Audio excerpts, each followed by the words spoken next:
Já falou o sábio Salomão que não há nada, pois, de novo. Tudo o que há já houve, e tudo o que há voltará a existir. Os problemas continuam os mesmos, só mudam de endereço e de nível cultural um pouco.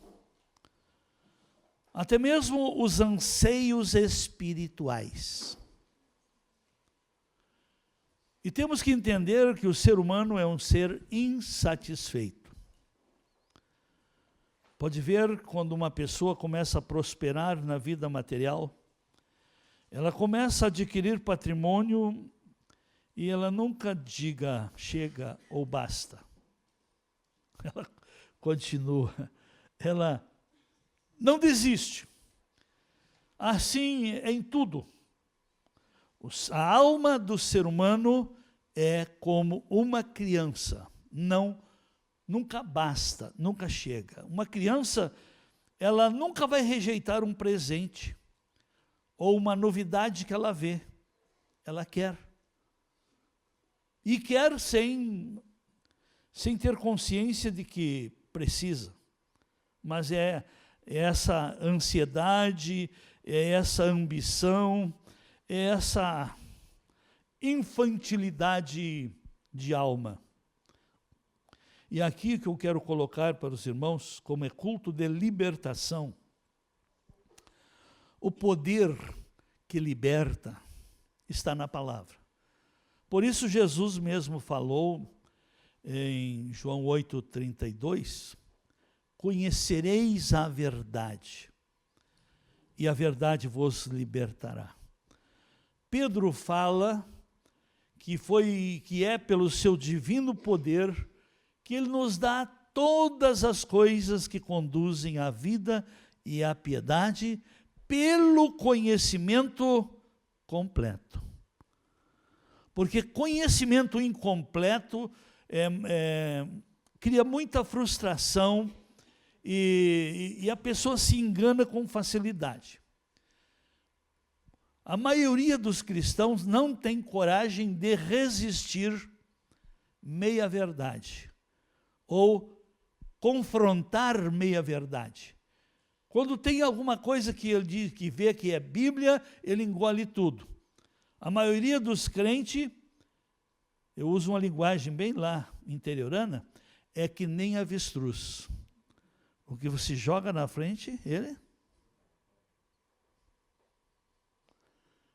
Eu conheço a lei da natureza, então cuide com o avestruz, até os botões da sua roupa, se você chega perto dele. Então tudo que brilha, ele... Se der uma agulha, ele pega. Então, a pessoa que não tem um conhecimento completo da palavra, ela é enganada com facilidade. Então, por isso, precisamos de conhecer melhor a palavra. Por que será que Paulo diz, eu não me envergonho do Evangelho, porque é o poder de Deus para a salvação, primeiro, do judeu e também do grego. Quando foi escrito e quando Paulo declarou esta verdade, naquele tempo toda a ciência, a sabedoria, os pensadores, os filósofos eram gregos. Então vinha de lá a cultura do primeiro mundo. E Paulo diz que há poder no Evangelho para salvar o judeu, povo da promessa, e salvar os gregos também. E ele declara que no Evangelho se revela a justiça de Deus para se viver de fé em fé. Eu descobri, e eu constatei para mim, que os resultados consistentes de bênção na minha vida, a salvação é pela fé no que Jesus fez, mas a bênção é pela justiça. Nós somos salvos pelo amor, mas somos abençoados pela justiça. Isso não é lei, isso é graça.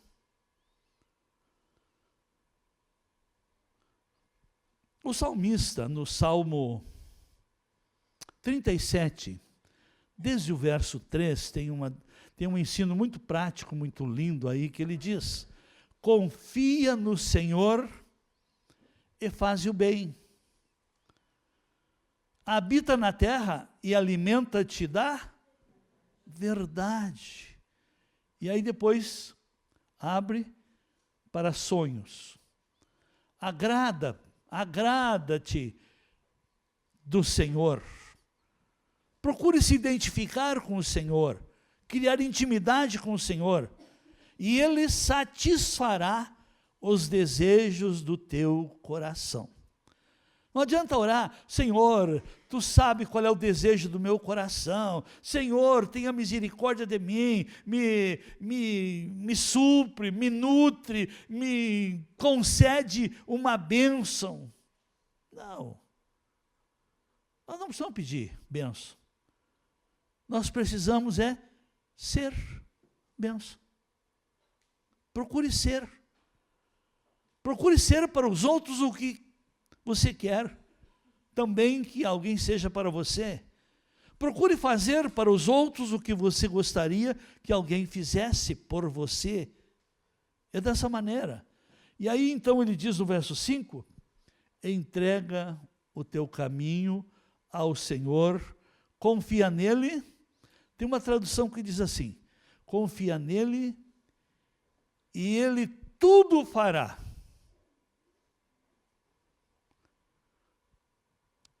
E as pessoas ficam declarando a palavra: Senhor, eu entreguei a Ti a minha vida, eu entreguei a Ti o meu caminho.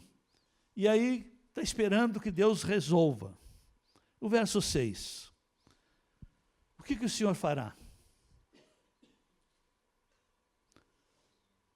Se você entregou a sua vida ao Senhor e confia nele, Ele fará sobressair o que você semeia. Ele fará sobressair a sua nova vida, se você oportunizar espaço para ela. Ele fará sobressair a tua. Porque muitas vezes até se faz campanha de oração, corrente de oração, se faz propósito de jejum, se faz voto para alcançar alguma coisa e não se examina a prática da justiça. O que é que o Senhor pede de ti? O que é bom para ti? E o que é que o Senhor pede? Primeiro, que pratiques a justiça. Praticar a justiça, queridos, é a prática da obediência, é a prática da honras a Deus.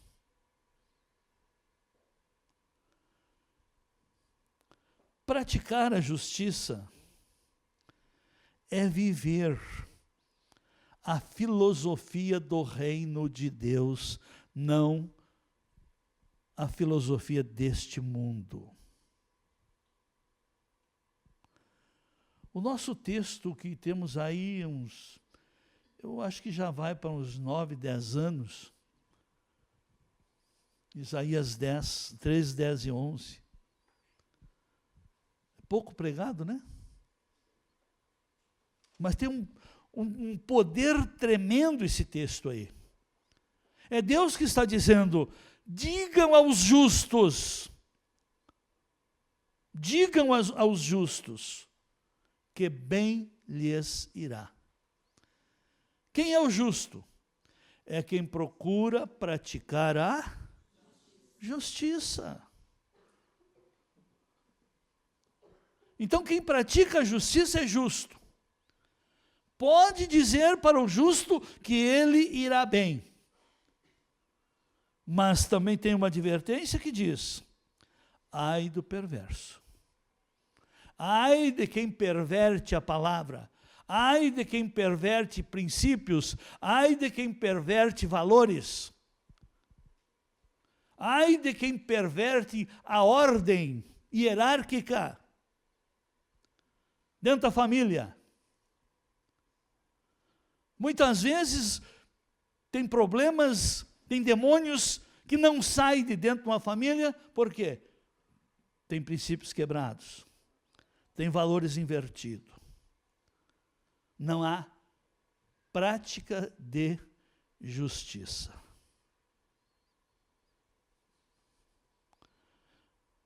E por isso que hoje o sistema religioso só oferece, faz campanha para um monte de coisa, mas não tem nenhum expediente de dedicação de ensino. E a palavra é muito clara, pois ela mesmo diz em Oséias, capítulo 4, verso 6, que diz: o meu povo. Mas será que Deus não está sendo incoerente? O meu povo está sendo destruído? E Deus ainda chama de meu povo? O meu povo está sendo destruído porque falta conhecimento. E aí cobra princípio. Aquele tempo, o sacerdote era a autoridade espiritual que cuidava de todo o povo, o tempo da lei. E o sacerdote, ele estava rejeitando o conhecimento. Ele estava se acomodando. Nós vemos aí no período do profeta Eli, que Deus teve que levantar Samuel. Israel ficou escravo mais de 20 anos dos seus inimigos, porque a falta de conhecimento não é simplesmente a falta de saber, é a falta de viver. Porque saber e não praticar é pior que não saber. Inclusive, um ensino que Jesus deixou, ele diz: se alguém erra, não conhecendo verdades, receberá açoites. Mas quem erra sabendo verdades, receberá muitos açoites. A punição é diferente.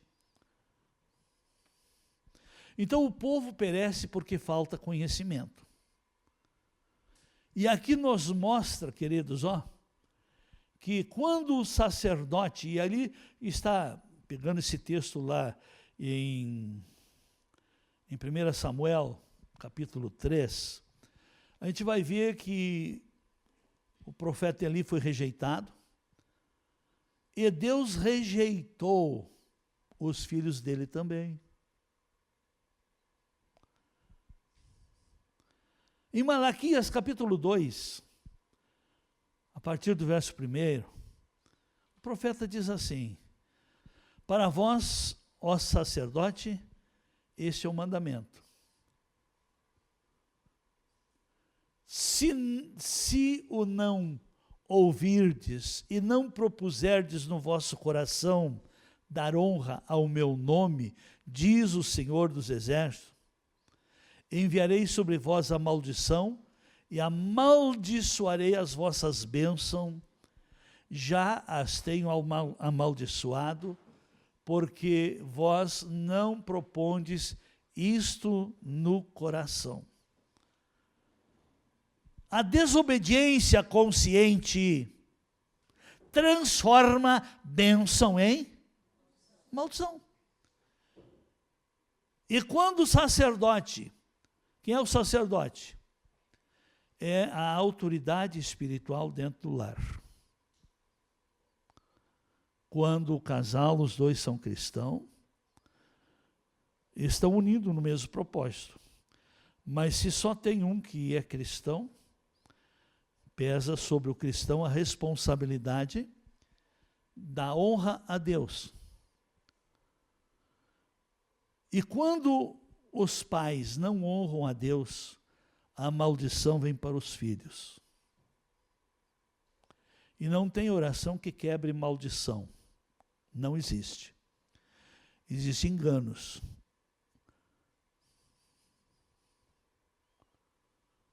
Amém? Porque se falar em quebra de maldição, mas o que vem de gente? Querendo que quebre maldição. A minha maldição estava ligado à cultura de meu pai, de eu imitar ele.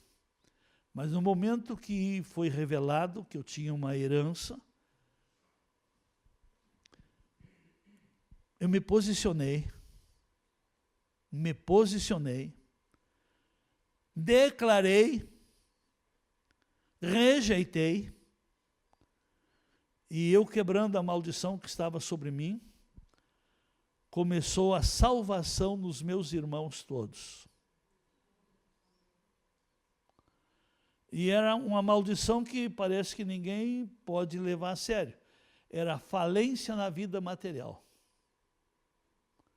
Tudo que meu pai começava, terminava indo à falência. E a última falência que ele construiu foi comprando uma casa, naquele tempo, na década de 70, tinha duas linhas aí, a Madepinho e a Madesat. Quem é que se lembra disso? Tem alguém? Não estou sozinho. E ele comprou e entregou a casa por não poder pagar. E eu, em 88, comecei loja, aí no Rincão. Cheguei a ter uma rede de lojas. E em 78, comecei. E em 88 foi a falência. E nós começamos esse trabalho, começou em setembro de 1988. Mas antes disso nós tínhamos oração, buscando direção de Deus. E depois que começamos, eu trouxe um pregador lá do Espírito Santo, que trabalhava na linha de libertação. Ele não conhecia minha família, e nós estávamos orando junto, e ele disse: sobre ti está um espírito de falência que estava no teu pai. Bom, espíritos precisam de espaço e de corpos. Mas, no momento que eu sou informado que um espírito está me usando, e eu sou de Jesus, eu busquei ajuda, eu me consagrei, me posicionei. Em 9 meses, eu tirei as minhas lojas da falência. E logo nós começamos,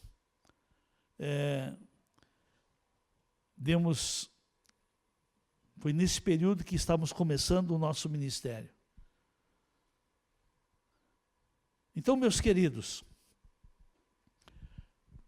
as verdades, por que Jesus disse, conhecereis o quê? A religião. Conhecereis a religião, conhecereis a unção, conhecereis o mover, conhecereis o sentir. Hoje, falar a verdade está ofendendo muita gente. Mas falar em sentir, meu irmão, comece a sentir a presença de Deus. Começa a imaginar, começa a viajar na tua mente, no teu pensamento. E as pessoas já começam a deslizar. Mas começa a falar a verdade. O povo não quer a verdade. A libertação é resultado da verdade. E quem recebe a verdade, quem crê na verdade, é liberto. Como prova, quando descobri, orei, na época nem vendendo até o sítio, esse sítio que eu tenho lá da casa de retiro, eu já tinha. Nem vendendo todo o meu patrimônio, pagava as dívidas das lojas. Eu não vendi nada. E em 9 meses, que é o tempo da gestação, tirei tudo da falência, vendi apenas uma filial por $41 mil. E recebi de troco uma casa na praia na época. Mas, meus queridos, o Senhor é misericordioso para conosco, Ele revela o que é bom para nós. Mas quantos têm coragem de crer, de receber, de abraçar, de assumir a proposta de Deus, o que Deus propõe, o que Deus ensina, o que Deus orienta? Esse ministério existe porque Deus mostrou, Deus falou, e eu não tive medo de colocar em prática. Não tive em toda a trajetória da minha vida ministerial um abonado que me ajudasse a pagar as contas da igreja. Nunca. Deixa eu contar um testemunho meu. Ali na Daltro Filho tem uma igreja, não vou dar o nome por uma questão ética. Estava lá meias paredes, uma parte coberta e outra não. E um dia passou um ricaço lá com problemas, com muitos problemas. Estava desesperado. E ele viu aquela igreja pela metade, inacabada lá. Ele, não sei se foi voto ou uma descarga de consciência, porque tem muita gente que faz caridade como descarga de consciência, não como dever, mas como descarga de consciência. E ele passou lá, viu aquilo lá, procurou o pastor, diz: olha, eu vou terminar essa igreja. Assumiu tudo, e está lá uma linda igreja, porém quase vazia, até hoje. E eu subi dessa benção. Passei lá em frente, vi e fiquei enciumado. E eu andando de carro, chorando, resmungando para Deus, eu disse assim: Deus, o Senhor nunca me deu um abonado para me ajudar a fazer a obra. E eu reclamei: Deus, por que o Senhor nunca me deu um riquinho para nos dar melhores condições para fazer a obra? Na mesma hora o Senhor me deu uma lambada. Não, eu não te dei e não vou te dar. Eu te dei sabedoria para você enriquecer o povo. No começo da nossa obra, quem tinha carro era só eu e o meu sócio. O mais era tudo carro 11 da empresa Canelão.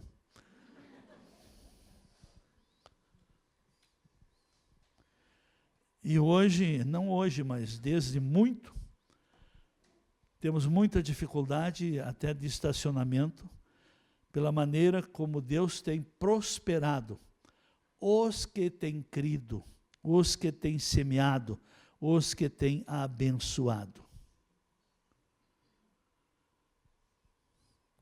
Então, meus queridos, Deus nos dá tudo como semente. Eu dou aconselhamento desde o começo, mas o que o povo às vezes se esquece, que eles querem resolver a vida pela oração e não pela obediência.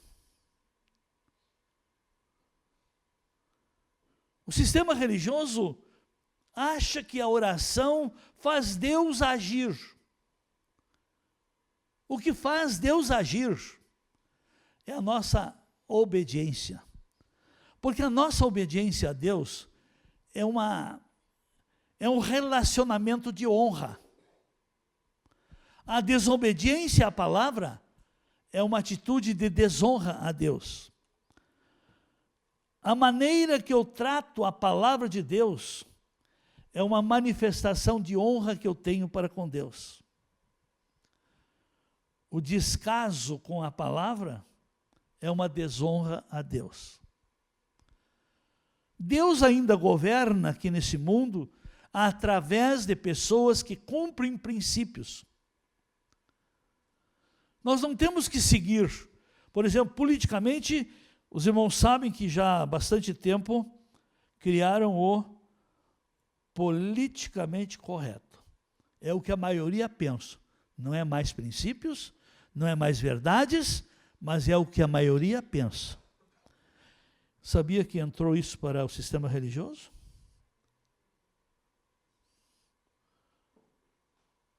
Hoje tem o religiosamente correto. Cuida o que fala para não ofender as pessoas. Hoje não se pode mais falar contra o pecado para as pessoas não se ofenderem. Tome cuidado com essa política de gênero, porque hoje já estão institucionalizados, empoderados. Mexeu com alguém que como é que se diz?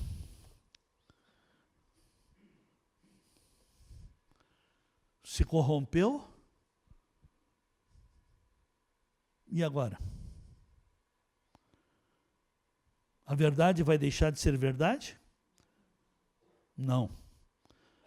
A verdade é que liberta. Mas para nós não se estender, queridos, o que é bom para o homem mesmo? Pratique a justiça. A maneira que você trata, você aceita ser tratado?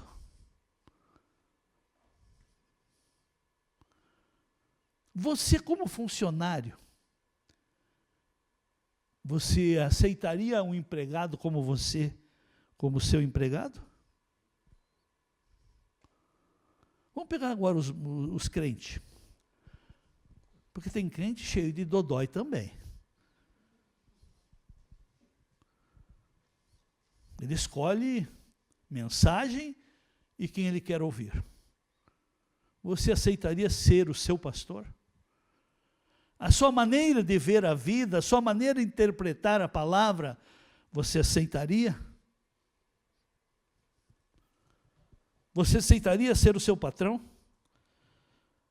Isso, meus queridos, há muito tempo eu observo isso. Se os cristãos praticassem a justiça, todos seriam cabeça e não cauda.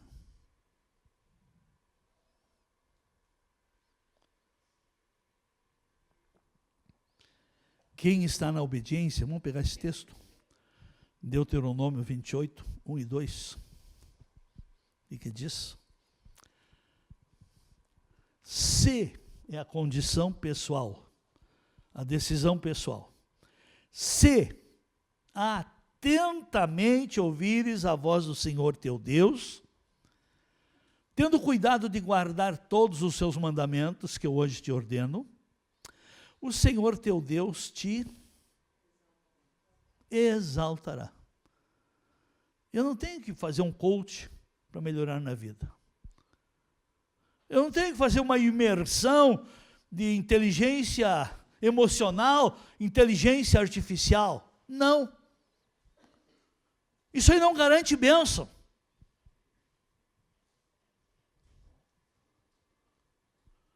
Eu tenho que ouvir atentamente a voz do Senhor e ter cuidado de guardar os seus mandamentos. E aí o Senhor vem com a promoção. O Senhor te exaltará sobre todas as nações da terra. Se ouvires a voz do Senhor teu Deus, virão, eu não preciso correr atrás, eu não preciso ir a um lugar onde tem um pregador ungido, pregando sobre prosperidade para receber a unção de prosperidade. A obediência ao Senhor, a honra ao Senhor, gera unção de prosperidade, sim. Então, quem ouve a voz do Senhor, a bênção o alcança. Eu faço uma alegoria, uma comparação. Inclusive, estamos a uns 20 dias da Olimpíada, né? Das Olimpíadas. 22, 23 dias por aí. E nas Olimpíadas terá a medalha de ouro. A bênção é medalha de ouro. A bênção é medalha de ouro. Na corrida, tem alguém que corre mais do que aquele que ganha a medalha de ouro? Nas lutas, tem alguém que é melhor que aquele que ganhou a medalha de ouro? Pois é. Então a bênção é medalha de ouro. E a bênção vem como recompensa para quem obedece. Para quem ouve atentamente a voz do Senhor. Então a bênção é medalha de ouro. E se ela é medalha de ouro, a pessoa consegue correr atrás dela? Alguém alcança a medalha de ouro? Não. Não adianta correr. Ninguém alcança a bênção correndo atrás dela.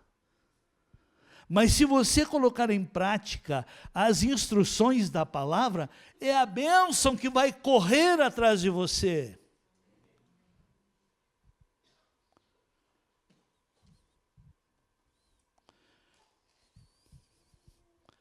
Voltamos para Miqueias. O que é que o Senhor pede? O que é que o Senhor requer? Primeiro, que pratiques. Pratiques a justiça. Segundo, ames a misericórdia. Meus irmãos, eu não sei se os irmãos estão antenados aí no sistema religioso, que há muitos anos buscam avivamento. Trazem palestrantes de fora, pessoas ungidas, pessoas usadas por Deus, e o avivamento não acontece. Por quê? Eles querem um avivamento para si, sem obras, sem transformação, sem solução. Então, amar a misericórdia, e como essa situação aconteceu no Rio Grande do Sul, e nós sabemos que o avivamento no Brasil partirá do Rio Grande do Sul, mas o que me entristece é que as igrejas já estão desistindo de praticar a misericórdia. Ainda hoje mesmo, mais uma igreja pediu para nós ir com o caminhão lá buscar, que eles encerraram os atendimentos. Na primeira semana, nos primeiros dias, a maioria dos crentes queriam levar até para dentro de casa os desabrigados. E hoje não querem mais nem classificar doações para distribuir.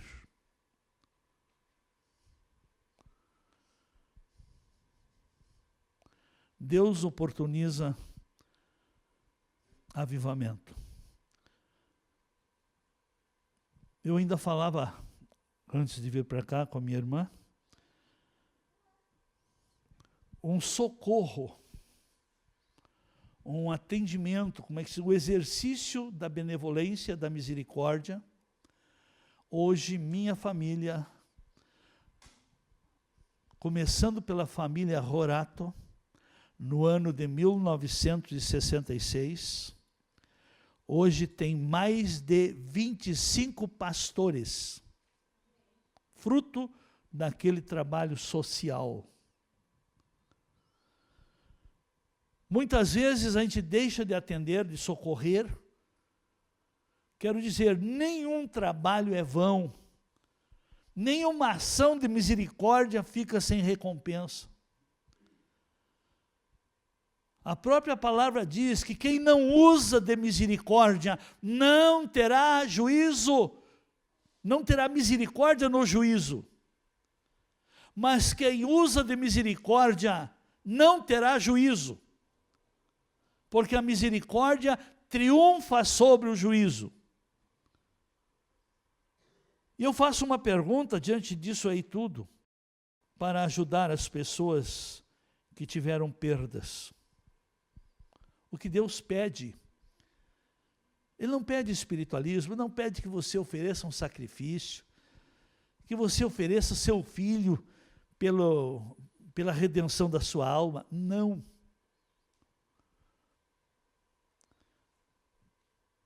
Ele não pede religiosismo, Ele pede práticas verdadeiras. Então, se você aprender a amar a benevolência, ser misericordioso, com certeza sua vida estará sendo avivada. E uma coisa interessante, amados, agora lembro-me que a pessoa que nos ajudou, o marido dela, não era crente. E a esposa fazia, até muitas vezes em contrariedade ao marido, socorrendo os meus pais com 13 filhos e ninguém empregado. Mas aquela benevolência daquele tempo deu vida longa para aquela irmã que passou longe dos 100 anos. E hoje, mais de 25 pastores, fruto daquela benevolência. Muitas igrejas, milhares de cristãos, fruto de uma família que foi alcançada pela prática de instrução que Deus deu. Praticar a benevolência, amar a misericórdia, é instrução divina. E todo aquele que pratica as instruções divinas constrói crédito para si. Amém?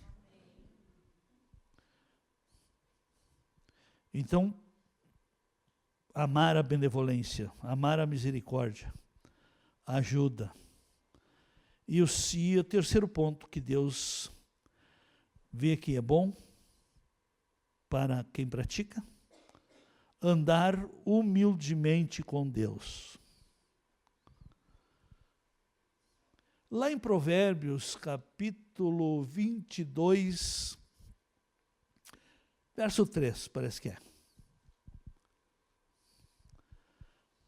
Provérbios, vamos lá, deixa eu ver. Minha Bíblia me conhece.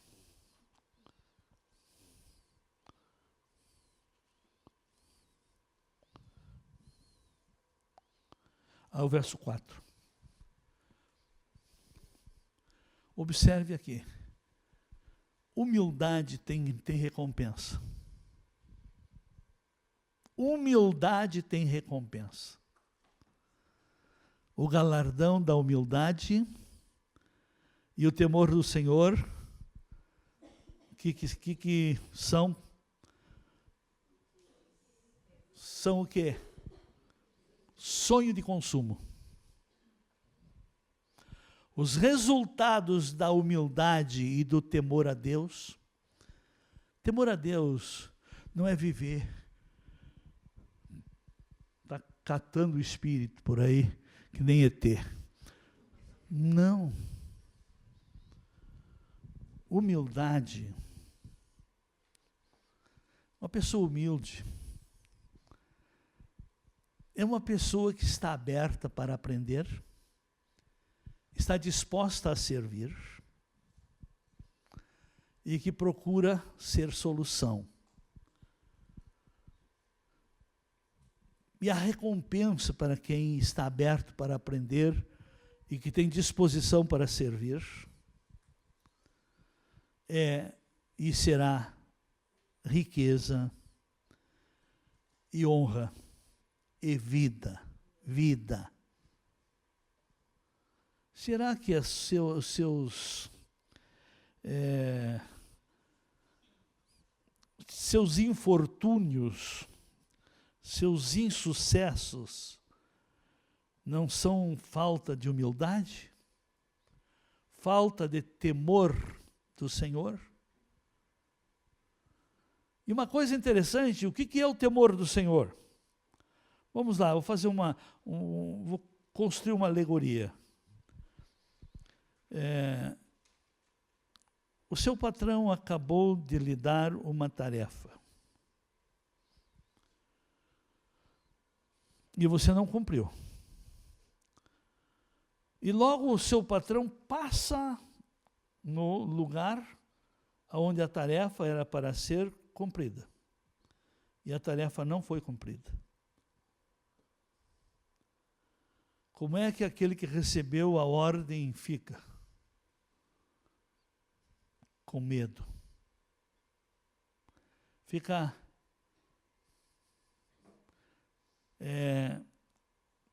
acusado pela própria consciência. Então, o temor do Senhor, como é que nós podemos exercitar o temor do Senhor? Quantos creem que Deus é onipresente? Quantos creem que Deus é onisciente? Quantos creem que Deus é onipotente? E Deus fala com você e você não pratica. Você está honrando a Deus? Eu não preciso criar um expediente no monte, ou um expediente aí de um sacrifício de muitos dias de jejum, de oração, privando o meu corpo de alguma coisa para agradar a Deus. O que agrada a Deus é eu seguir as instruções que Ele dá. O poder de Deus na minha vida flui à medida da minha obediência. Não à medida do meu saber, à medida da minha obediência. Para encerrar, vou pegar um outro texto. Salmo 66. E nós vamos orar. Vamos fazer prova.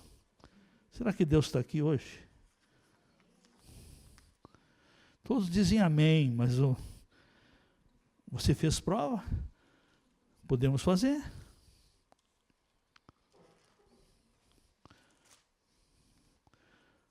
66, verso 16 a seguir. Olha bem o que o salmista falou. Vinde, ouvi, todos vós que temeis a Deus, e vos contarei o que Ele tem feito por minha alma.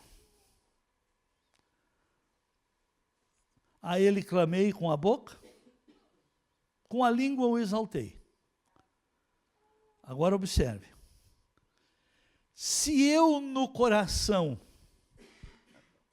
contemplara a vaidade, armazenara a vaidade, guardara a vaidade,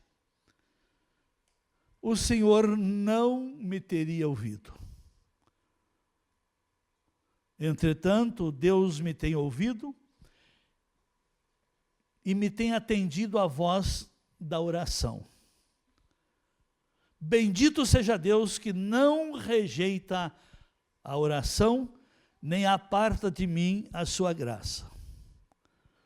Então, o salmista, ele foi muito prático, ele disse, eu orei a Deus, mas antes de orar a Deus, eu examinei o meu nível de cumplicidade com Deus, o meu nível de amor, o meu nível de obediência, o meu nível de temor, o meu nível de comunhão com Ele. Porque se o coração está com alguma coisa armazenada, ressentimento, rebeldia, desobediência, amargura, a lembrança do passado das pessoas. Como é que a gente examina como está o coração? Quantos aqui, só eu pedir fazer um teste. Quantos aqui conhece alguém aqui antes mesmo dessa pessoa se converter? Levanta a mão quem conhece.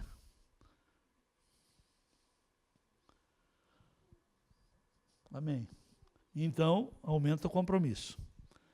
Quando você olha para a pessoa, você lembra dela do que Cristo está fazendo agora, ou lembra do passado de quem ela era? O que você guarda no seu coração?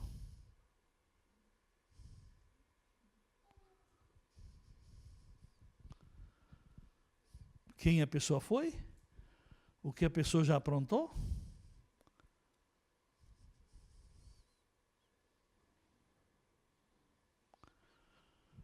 Se você não esquece do passado das pessoas, dos erros, dos pecados, seu coração armazena vaidade.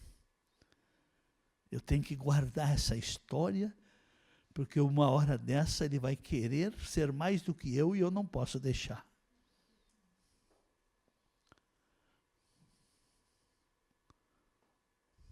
Estão entendendo?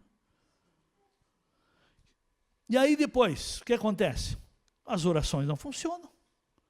Deus não atende. Você ora pelos seus filhos e não acontece nada. Ora pela sua vida material e nada melhora. Ora pela sua saúde e nada acontece. Por quê? Porque no seu coração ainda tem, como é que se diz, armas da velha natureza. Porque eu pergunto, para que vale você guardar a história negativa das pessoas? Você está anulando a fé. Porque quando a pessoa se encontra com Cristo, ela se torna uma nova. E como é que você vê? Como nova ou como velha?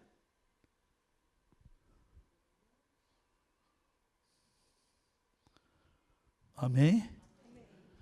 Então, os nossos olhos vê e julga baseado na cultura que há dentro de cada coração.